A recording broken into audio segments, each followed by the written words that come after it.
Hello నమస్తే అండి అందరికీ. ఈరోజు జరగబోయే night match KKR versus CSK. ఎందుకంటే ఈరోజు కేకేఆర్ వాళ్ళకి చాలా ఇంపార్టెంట్ మ్యాచ్. ఎందుకంటే లాస్ట్ మ్యాచ్లో ముంబై ఓడిపోయింది.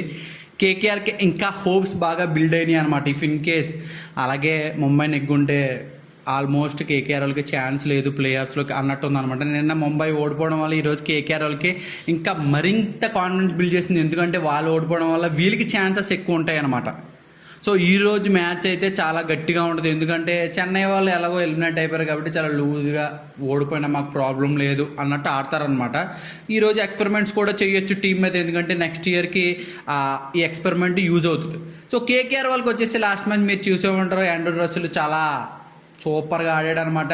రొమేరో షెఫర్డ్ ఆర్సీబీలో ఆడినట్టు సేమ్ అదే వెస్టిండీస్ ప్లేయర్ కేకేఆర్లో కొద్దిగా టాప్ ఆర్డర్లో తీసుకొచ్చారు. ఎప్పుడు వచ్చే ఆర్డర్లో కన్నా రసూల్ని కొద్దిగా టాప్ ఆర్డర్లోకి తీసుకొచ్చారు. మనోడు బాగా యూస్ చేసుకున్న టాప్ ఆర్డర్ని 50 రన్స్ కూడా స్కోర్ చేశాడు. అలాగే 18th ఓవర్ మంచిగా బౌలింగ్ వేసి రన్స్ అనేవి చాలా తక్కువ ఇచ్చి విన్నింగ్ మూమెంట్కి he is one of the reason అని కూడా చెప్పాలన్నమాట.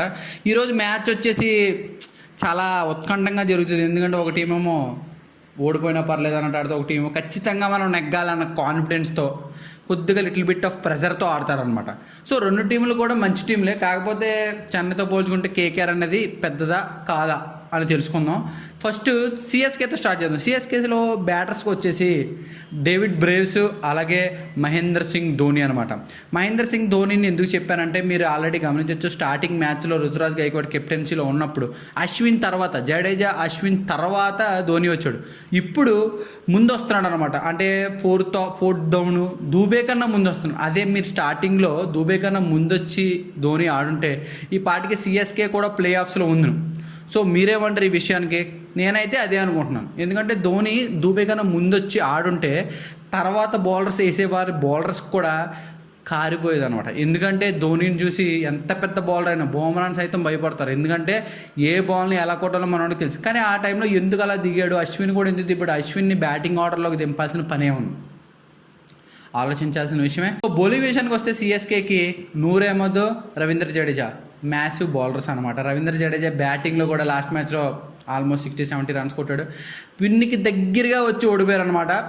నెవర్ మెంట్, ఇప్పుడు కాకపోతే నెక్స్ట్ ఇయర్లో అయినా సరే మంచిగా ట్రై చేస్తారు. సో ఇప్పుడు కేకేఆర్లోకి వద్దాం. కేకేఆర్ బ్యాటింగ్ విషయంలోకి వస్తే అజింక్య రహానే అలాగే ఆండ్రూ రసెల్.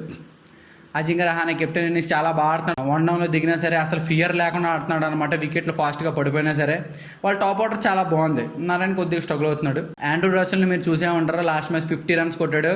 అసలు ఈ సీజన్స్ నుంచి ఆడుతున్నాడు కేకేఆర్కి. అలాగే కేకేఆర్కి బ్లడ్ పెట్టి ఆడుతున్నాడు అనమాట ఆండ్రూ రసెల్.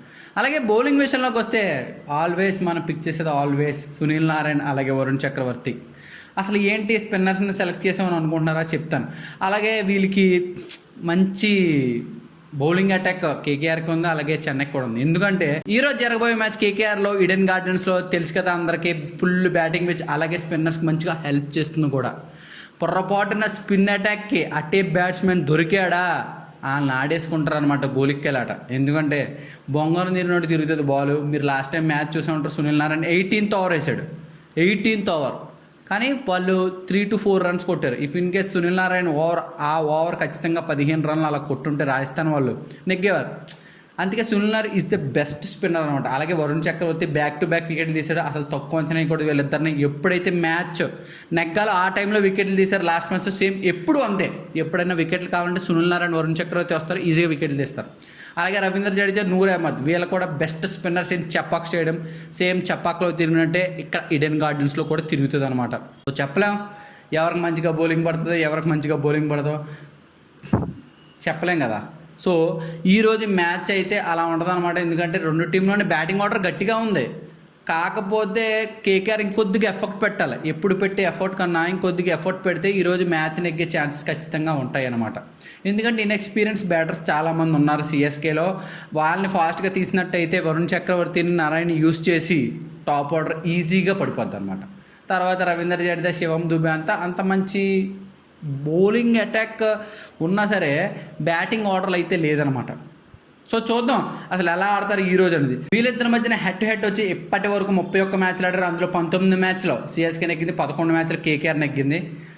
అసలు క్లోజ్లో కూడా లేరు అనమాట హెడ్ టు హెడ్. సరే చూద్దాం ఈరోజు ఎంత కాన్ఫిడెన్స్ ఆడతారు కేకేఆర్ అనేది. Toss is very crucial. Toss నెగ్గిన వాళ్ళు ఖచ్చితంగా చేజింగ్ తీసుకుంటారు. చేజింగ్ తీసుకున్న వాళ్ళు మ్యాక్సిమం మ్యాచ్ నెగ్గచ్చు. కానీ మీరు లాస్ట్ 7 to 8 మ్యాచెస్ చూస్తే బ్యాటింగ్ ఫస్ట్ నెగ్గిందనమాట. నిన్నే గుజరాత్ వర్సెస్ ముంబైలో చేజింగ్ నెగ్గింది. ఆల్మోస్ట్ అందరూ ముంబై అనుకున్నారు. గుజరాత్ వాళ్ళందరినీ సర్ప్రైజ్ చేసింది. చాలామంది బాధపడి ఉంటారు.